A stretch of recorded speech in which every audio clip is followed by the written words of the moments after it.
नमस्ते, मैं हूं जसप्रीत कौर। आप देख रहे हैं आज की ताजा खबर। कोरोना केसेस तेजी से कम हुए हैं, लेकिन याद रखिए कि कोरोना अभी भी है, खतरा अभी भी बना हुआ है। ऐसे में मास्क आपके लिए सबसे बड़ा हथियार है। हम आपसे बार बार अपील कर रहे हैं कि आप मास्क पहनिए। इसको लेकर के हमने एक कैंपेन भी शुरू किया है, #मास्क पहनो इंडिया। आप खुद से ये प्रण लीजिए कि जब तक ये महामारी है आप मास्क जरूर पहनेंगे। बड़ी खबर दिल्ली से। एम्स अस्पताल की कन्वर्जन ब्लॉक की 9वीं मंजिल पर रात के करीब 10:30 बजे आग लगी, जिसके बाद यह आग तेजी से फैली, जिससे ऊंची ऊंची लपटें दूर से नजर आई। आग लगने की जानकारी मिलने के बाद दमकल की 22 गाड़ियां वहां पहुंची और इस आग पर काबू पाया। गनीमत रही कि जहां पर आग लगी वहां मरीजों के वार्ड नहीं थे, बल्कि लैब है।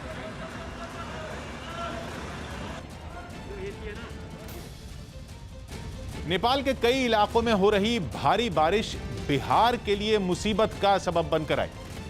बारिश की वजह से नेपाल से बिहार में आने वाली गंडक नदी उफान पर, बाकी नदियों के उफान पर आने से बिहार के कई जिलों में बाढ़ जैसे हालात बन गए। जिसकी सबसे डरा देने वाली तस्वीर बगहा से सामने आई।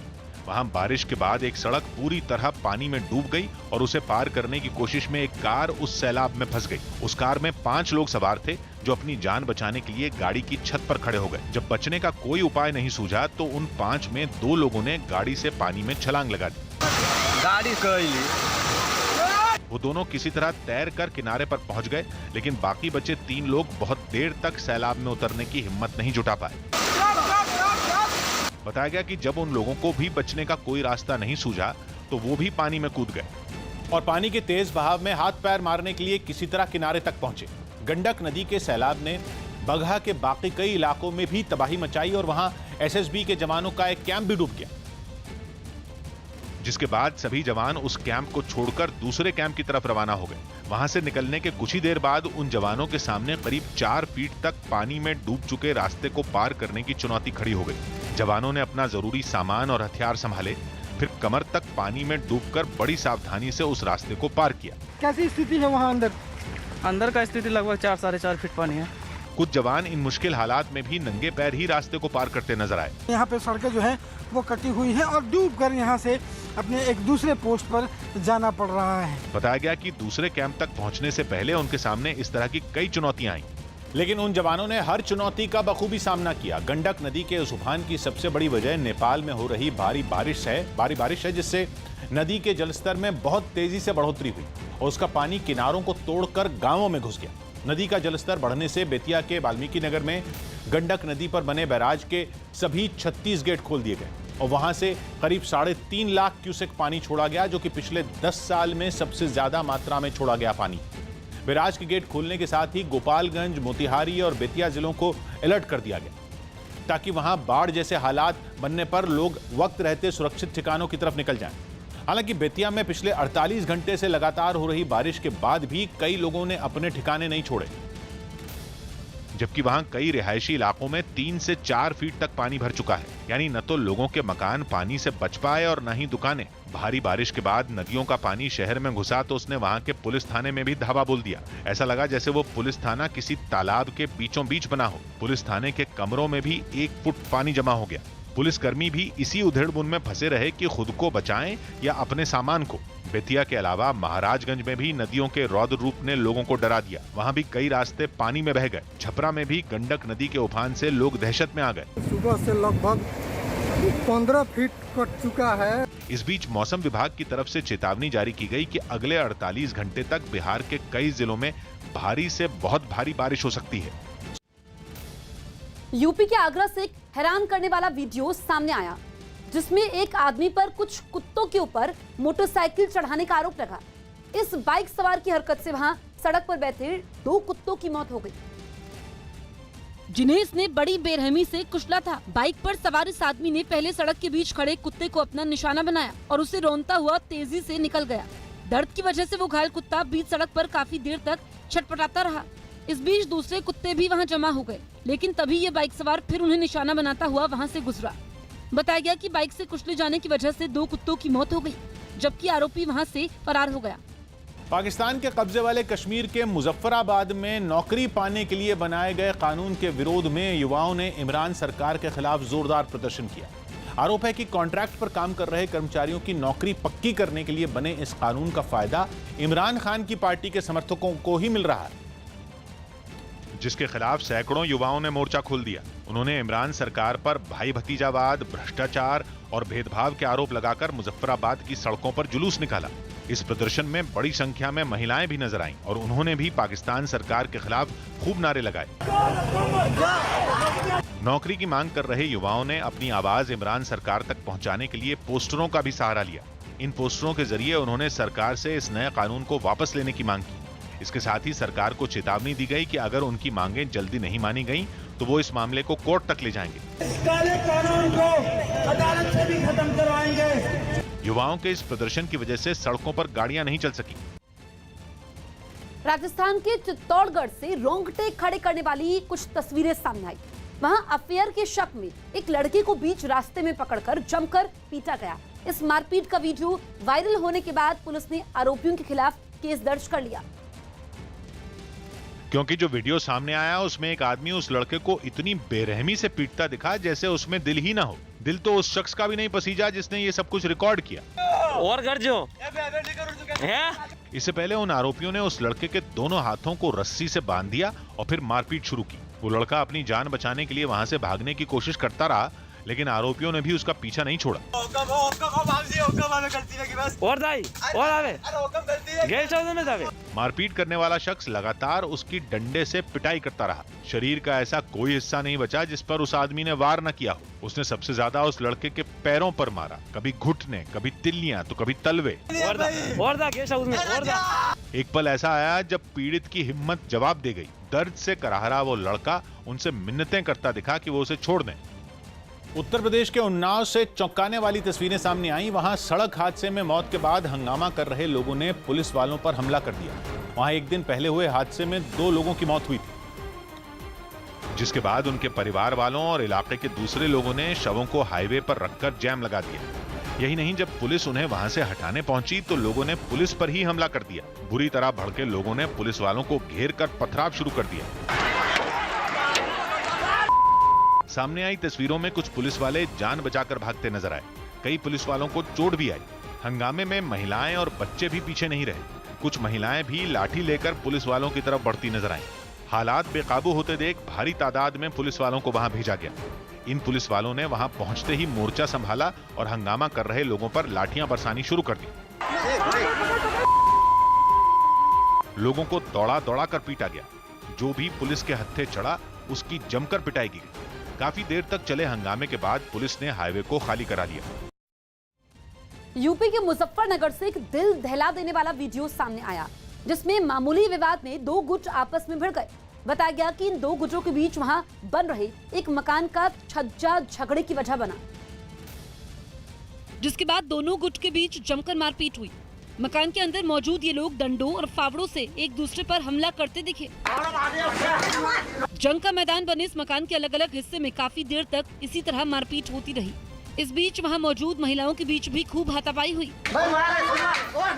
दोनों पक्षों के बीच वहां काफी देर तक लाठी और फावड़े से इसी तरह जंग चलती रही।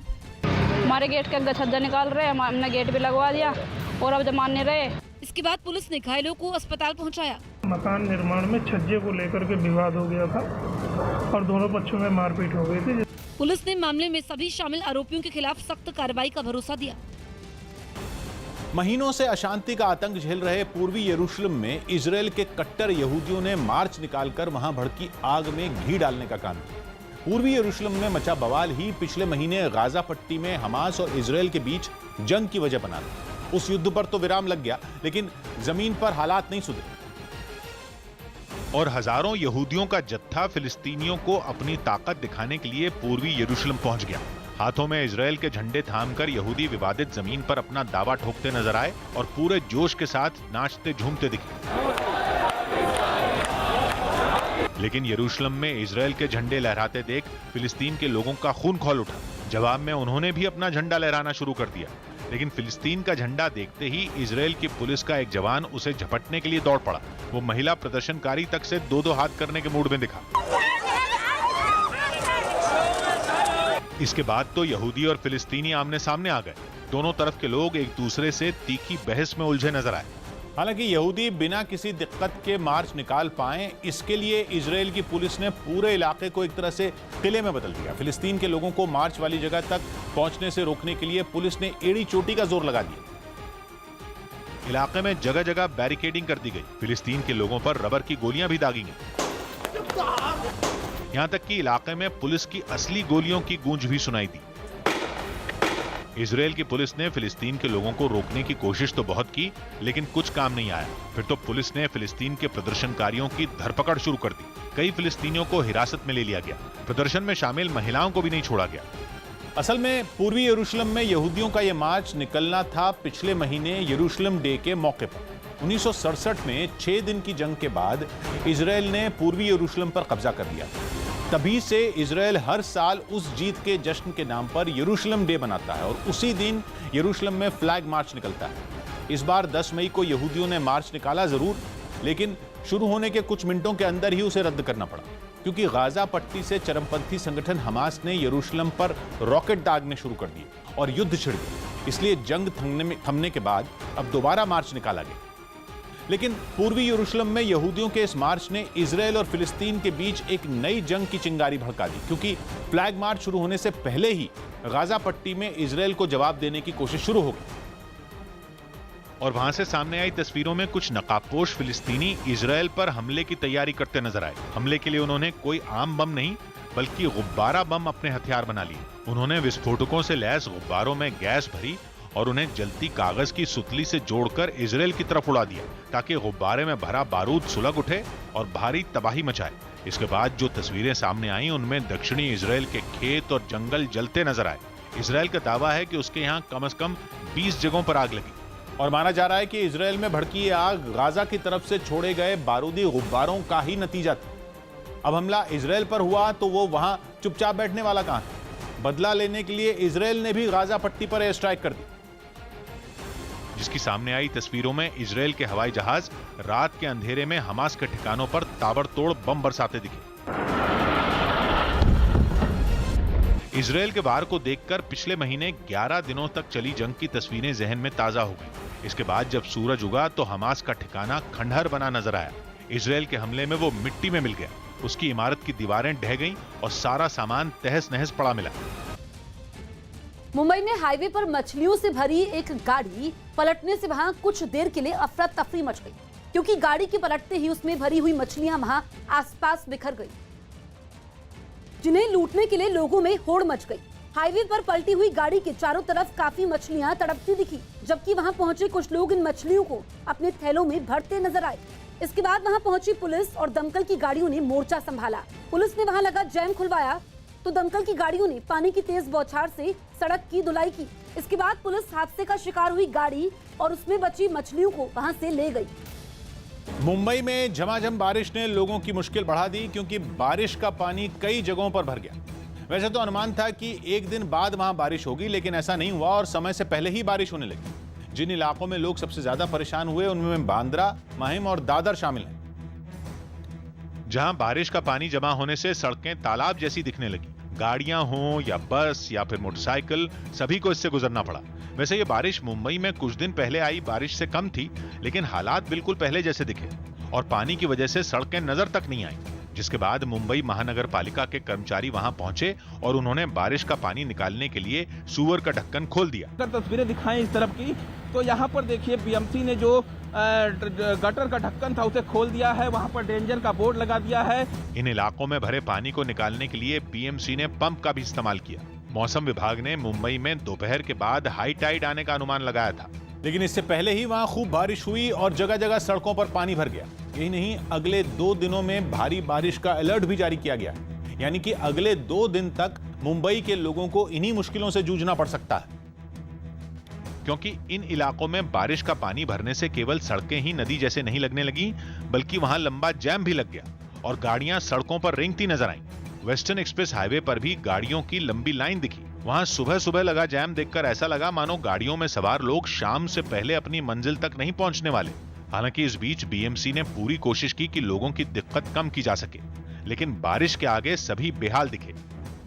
क्योंकि बारिश ने मुंबई का फिर से वही हाल किया जो हमेशा से होता आया है।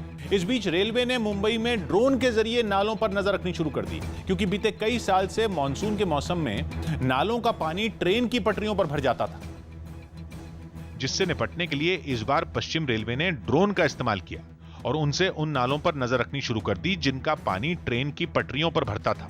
इस कोशिश का फायदा भी हो रहा है, क्योंकि जैसे ही पता चलता है कि नाला भर गया है, उसे साफ करवा दिया जाता है। जो हमारा वाटरवे है उसको हम एंड टू एंड मॉनिटरिंग करते हैं कि हमारा फ्लो कहाँ से हो रहा है, अगर कहीं चोकिंग हो रही है तो कहाँ पे चोकिंग हो रही है। इस काम में पश्चिम रेलवे को मुंबई महानगर पालिका उड़ रही थी, क्योंकि ड्रोन के जरिए पश्चिम रेलवे बोरीवली और विरार सेक्शन पर नजर रखता है। बारिश के दौरान सबसे ज्यादा पानी भरने का खतरा इन्हीं 2 सेक्शन में रहता है। इसके लिए 2 टीमें भी बनाई गई। बिहार से बड़ी खबर आ रही है। पटना में आज एलजेपी संसदीय दल के नेता पशुपति पारस एक अहम बैठक करेंगे। इस बैठक में एलजेपी के राष्ट्रीय अध्यक्ष का चुनाव किया जाएगा। बैठक कार्यकारी अध्यक्ष सूरजभान सिंह के घर पर होगी। वहीं चिराग पासवान ने राजू तिवारी को बिहार एलजेपी का अध्यक्ष बनाया है। अब तक राजू तिवारी कार्यकारी अध्यक्ष थे। राजू तिवारी को प्रिंस राज की जगह बिहार का अध्यक्ष बनाया गया है। इटली के सिसिली से डरा देने वाली तस्वीरें सामने आई, जहां माउंट इतना ज्वालामुखी से एक बार फिर लावे का फव्वारा निकलता दिखा। यूरोप के सबसे सक्रिय ज्वालामुखियों में एक माउंट इतना में पिछले कुछ महीनों में कई धमाके हो चुके हैं, लेकिन इस बार के धमाके के साथ यह ज्वालामुखी काफी तेजी से खौलता हुआ लावा फेंकता नजर आया, जिससे आसपास के इलाकों में दहशत फैल गई। सामने आई तस्वीरों में रात के अंधेरे में इससे आग की लपटों के साथ चिंगारी भी निकलती दिखी। साथ ही ज्वालामुखी से उठते घने धुएं से पूरा आसमान लाल नजर आया। वहीं इससे निकलता लावा कई फीट ऊपर की तरफ उठता दिखा, जो कुछ किलोमीटर दूर शहर के रिहायशी इलाकों से भी साफ नजर आया। बिहार में चाचा और भतीजे में जुबानी जंग तेज होती जा रही है। चिराग पासवान ने चाचा के खिलाफ हुंकार भरते हुए खुद को शेर का बेटा बताया, तो चाचा पशुपति पारस ने उन्हें तानाशाह करार दे दिया। लोक जनशक्ति पार्टी में वर्चस्व की लड़ाई के लिए चाचा भतीजे के बीच जंग जारी है। यह लड़ाई दिल्ली से पटना तक लड़ी जा रही है। पशुपति कुमार पारस दिल्ली से पटना पहुंच गए हैं और अब उनका अगला निशाना राष्ट्रीय अध्यक्ष का पद है। लेकिन चिराग हाथ से निकल चुकी बाजी को वापस पाने के लिए हर संभव कोशिश कर रहे हैं। जिस वक्त पशुपति कुमार पारस पटना जाने की तैयारी कर रहे थे, दिल्ली में सियासी घमासान मचा था। पारस के घर के बाहर युवा एलजेपी के कार्यकर्ता चिराग के पक्ष में और पारस के खिलाफ नारेबाजी करते दिखे।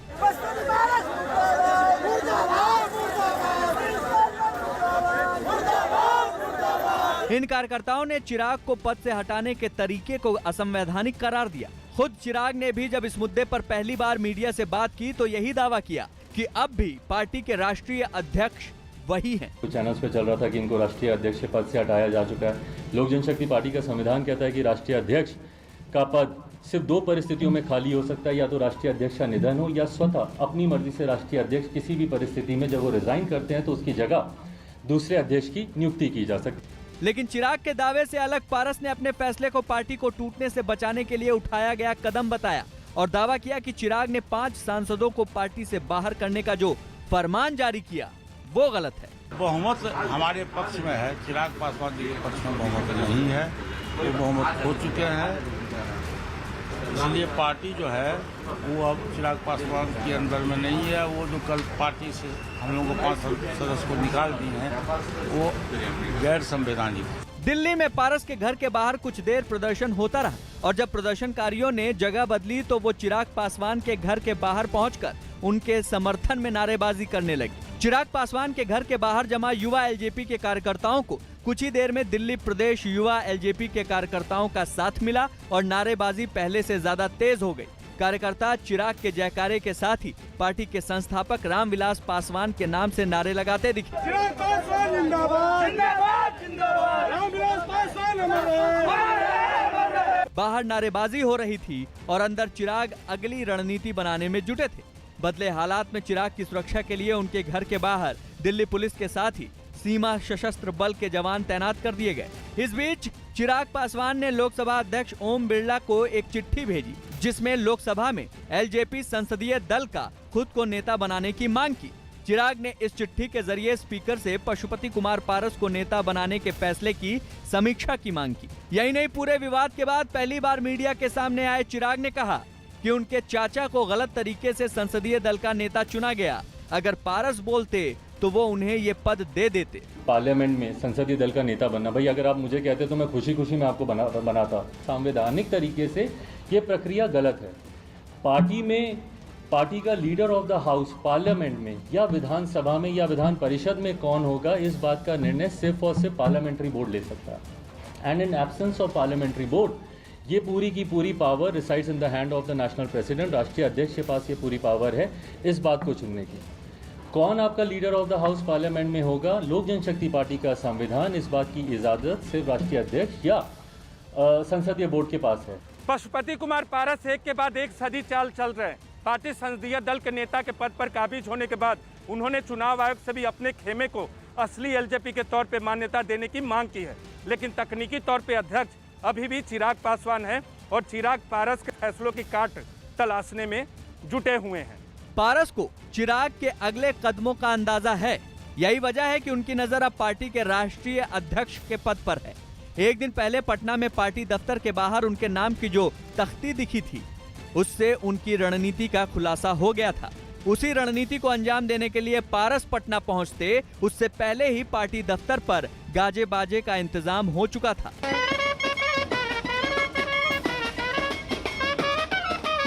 पटना पहुंचने पर पारस का जोरदार स्वागत हुआ। पटना में एलजेपी के दफ्तर के बाहर कई होर्डिंग्स भी टंगे नजर आए, जिसमें पारस को संसदीय दल का नेता बनाने की बधाई दी गई थी।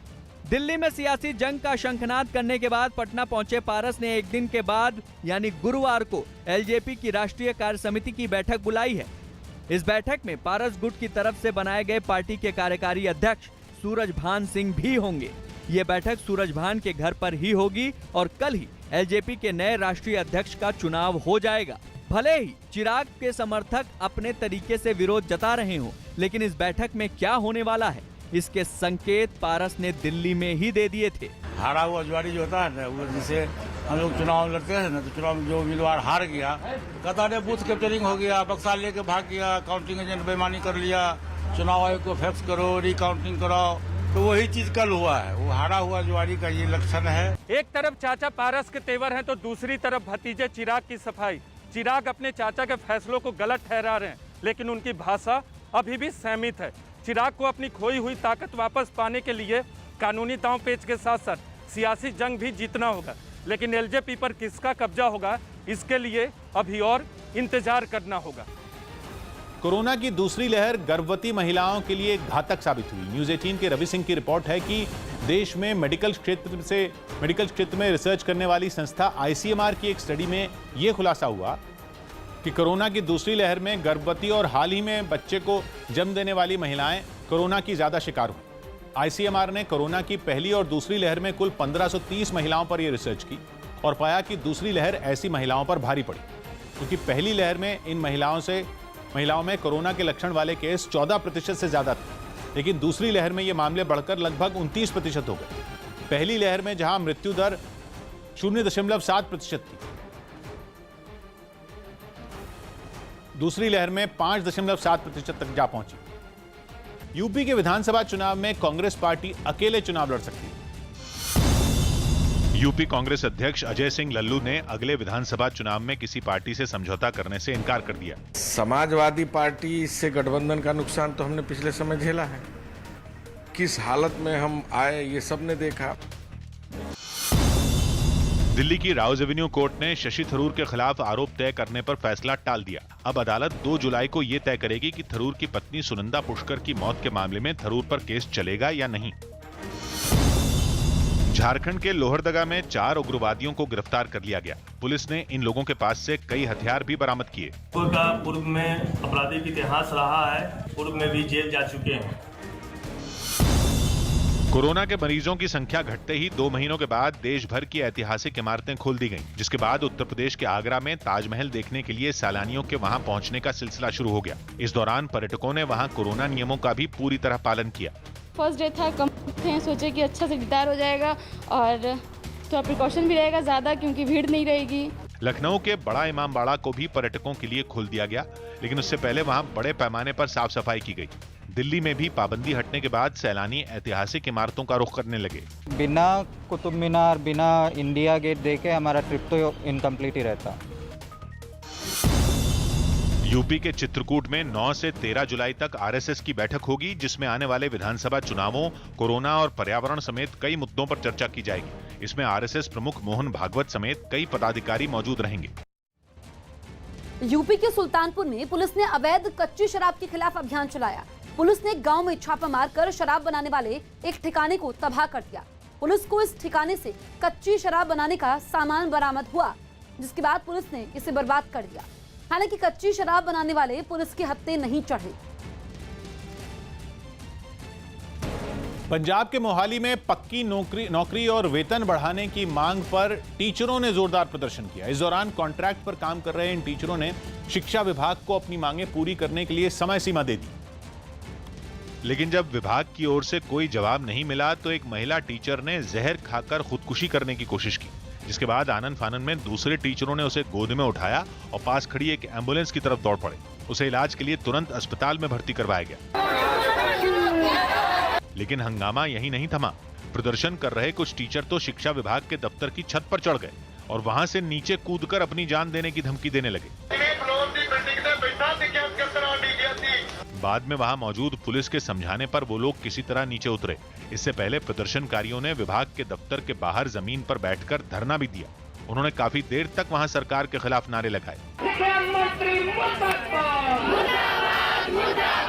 इस प्रदर्शन को देखते हुए प्रशासन ने पहले से ही वहां बड़ी संख्या में पुलिस के जवान तैनात कर रखे थे।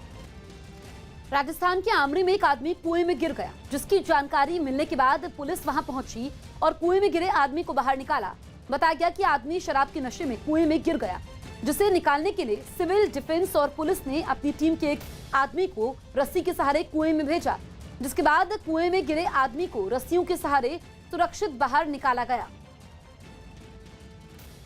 अमेरिका की कंप्यूटर हार्डवेयर कंपनी IBM का बनाया पानी का रोबोटिक जहाज इंग्लैंड के प्लिमथ से अमेरिका के मैसाचुसेट्स तक के ऐतिहासिक सफर पर रवाना हो गया।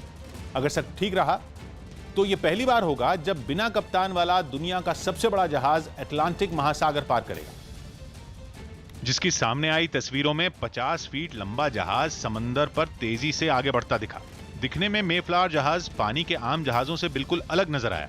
एक बार को ऐसा लगा जैसे हवाई जहाज पानी में उतर गया। $13 लाख यानी भारतीय रुपयों में 9.5 करोड़ से भी ज्यादा का यह जहाज यूं ही किसी आम सफर पर नहीं निकला है, बल्कि ये ऐसे आधुनिक उपकरणों से लैस है जो समंदर की तबीयत का अंदाजा लगाएंगे। बताया गया कि पानी के इस जहाज की जीभ भी है जो समंदर के पानी के केमिकल को चखेगी, और इसके कान भी हैं जो व्हेल और डॉल्फिन की आवाज भी सुनेंगे। आर्टिफिशियल इंटेलिजेंस सिस्टम वाले इस रोबोटिक जहाज में कैमरा और रेडार भी लगा है। राजस्थान में सियासी हलचल तेज होती जा रही है। खबर है कि सचिन पायलट को पार्टी आलाकमान की तरफ से बड़ा ऑफर मिला है, जिस पर पायलट का कोई जवाब नहीं आया है। सचिन पायलट कल ही दिल्ली से जयपुर लौटे थे। राजस्थान कांग्रेस में बगावत पार्ट 2 से जुड़ी एक बड़ी खबर आ रही है। खबर है कि कांग्रेस आलाकमान ने बागी तेवर अपनाए हुए सचिन पायलट के सामने एक ऐसा ऑफर रखा है जिसके बाद राजस्थान की सरकार में बदलाव हो सकता है। यानी ये ऑफर सचिन पायलट को मनाने के लिए है, लेकिन ऐसा कतई नहीं है कि इसके बाद राजस्थान की सियासत में मचा तूफान खत्म हो जाएगा, क्योंकि सचिन पायलट के सामने जो ऑफर रखा गया है उस पर अंतिम फैसला होने तक कुछ भी हो सकता है। राजस्थान में सरकार और संगठन को लेकर जारी सियासी संकट को रोकने के लिए कांग्रेस ने सचिन पायलट को फाइनल ऑफर दे दिया है। सूत्रों के मुताबिक नाराज पायलट को मनाने के लिए उनके समर्थकों को राजस्थान सरकार में जगह दी जाएगी। वहीं पायलट को भी 2 अहम पदों का ऑफर दिया गया है। सूत्रों के मुताबिक कांग्रेस पार्टी राजस्थान कैबिनेट में 3 मंत्री पद देने के लिए राजी है, जबकि सचिन पायलट ने अपने समर्थकों के लिए 5 से 6 मंत्रियों की मांग की थी। साथ ही सचिन पायलट को महासचिव बनाने का ऑफर दिया गया है। महासचिव के साथ पायलट को किसी राज्य का प्रभारी बनाने के लिए भी पार्टी तैयार है। राजस्थान कैबिनेट में 3 मंत्री पद के साथ अपने लिए महासचिव और राज्य का प्रभारी बनाने का ऑफर मिलने के बाद 6 दिनों से दिल्ली में डेरा डाले पायलट कांग्रेस आला कमान से मिले बिना राजस्थान वापस लौट गए। खबर है कि सचिन पायलट अपने गुट के विधायकों के लिए 5 से 6 मंत्री पद चाहते हैं, जबकि आलाकमान 3 से ज्यादा देने को तैयार नहीं है। इसके पीछे आलाकमान और अशोक गहलोत का तर्क ये है कि सरकार बचाने के लिए जो 6 विधायक बहुजन समाज पार्टी से कांग्रेस में आए थे और 10 से 12 निर्दलीय समर्थन कर रहे हैं, उनको भी मंत्रिमंडल विस्तार में जगह देनी है ताकि सत्ता का संतुलन और समीकरण बना रहे। ऐसे में सचिन पायलट के समर्थक 3 से ज्यादा विधायकों को मंत्री पद नहीं दिया जा सकता। इसके अलावा बोर्ड और निगम के चेयरमैन का पद भी एक बड़ी पेंच है, जिसमें सचिन पायलट आधे की हिस्सेदारी चाहते हैं, जबकि अशोक गहलोत इसके लिए कतई तैयार नहीं। कांग्रेस आला कमान की कोशिश ये है कि पार्टी और सरकार दोनों को किसी तरह का नुकसान न पहुंचे। इसीलिए खबर है कि पायलट गुट की नाराजगी दूर करने के लिए 3 मंत्री पद के अलावा निगम और बोर्ड में सचिन समर्थक विधायकों को उचित प्रतिनिधित्व देने की बात कही गई है। निगम और बोर्ड में कोई संख्या तय नहीं की जा सकती। हालांकि सचिन पायलट राजस्थान में निगम और बोर्ड के खाली पड़े लगभग 40 पदों में से आधे या कम से कम 15 पर अपने लोगों की नियुक्ति चाहते हैं, लेकिन इसके लिए न तो मुख्यमंत्री अशोक गहलोत तैयार हैं और न ही पार्टी। कांग्रेस सूत्रों का दावा है कि फिर भी पायलट के कुछ समर्थकों को निगम और बोर्ड में जगह जरूर दी जाएगी, लेकिन कितने पद पायलट समर्थकों के हिस्से में जाएंगे ये अभी तय नहीं है। वहीं राजस्थान में जारी इस सियासी घमासान को लेकर पायलट गुट के विधायक और विपक्ष दोनों सवाल उठा रहे हैं।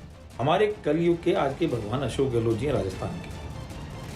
हमारी डिमांड है और हमारी आस्था है कांग्रेस में, तो कांग्रेस कार्यकर्ताओं के हित में बात कर रहे हैं। कांग्रेस कार्यकर्ताओं के विपक्ष में नहीं बात कर रहे। अब तो कम से कम सरकार और सरकार के मुखिया को इस बात का सेल्फ रियलाइजेशन हो गया होगा कि जो है दोष भारतीय जनता पार्टी में नहीं, उनकी खुद की नीति, व्यवहार और आचरण में, जिसके कारण से इस तरह की परिस्थितियां उत्पन्न हुई है। सचिन पायलट को जो ऑफर पार्टी की ओर से मिला है, अगर वो उस पर राजी हो जाते हैं तो मंत्रिमंडल विस्तार जल्द हो सकता है। लेकिन आला कमान ने इस बार साफ कर दिया है कि फिलहाल राजस्थान में अशोक गहलोत ही पार्टी के नंबर 1 नेता हैं। सचिन पायलट राजस्थान में पार्टी का भविष्य हैं, इसलिए वर्तमान और भविष्य दोनों को समन्वय के साथ आगे बढ़ना होगा। राजस्थान की सियासत में वर्चस्व की लड़ाई का यह दूसरा दौर है, लेकिन इस बार हालात एकदम अलग हैं। पिछली बार सचिन पायलट के पास समर्थक विधायकों की संख्या ज्यादा थी, इसलिए आला कमान भी दबाव में था। इस बार न सिर्फ उनके समर्थक विधायकों की संख्या कम हुई है, बल्कि सचिन पायलट के कुछ समर्थक विधायक तो पाला बदलकर अशोक गहलोत के खेमे में चले गए हैं। यही वजह है कि मौका देखकर अशोक गहलोत ने बीएसपी के विधायकों को आगे कर दिया, जो सचिन पायलट पर लगातार हमला कर रहे हैं। सचिन पायलट की ताकत कमजोर हुई है और यही वजह है कि आला कमान से फाइनल ऑफर मिलने के बाद पशुपेश में पड़े सचिन बिना कुछ बोले ही जयपुर रवाना हो गए। मध्य प्रदेश के रतलाम से हैरान कर देने वाली कुछ तस्वीरें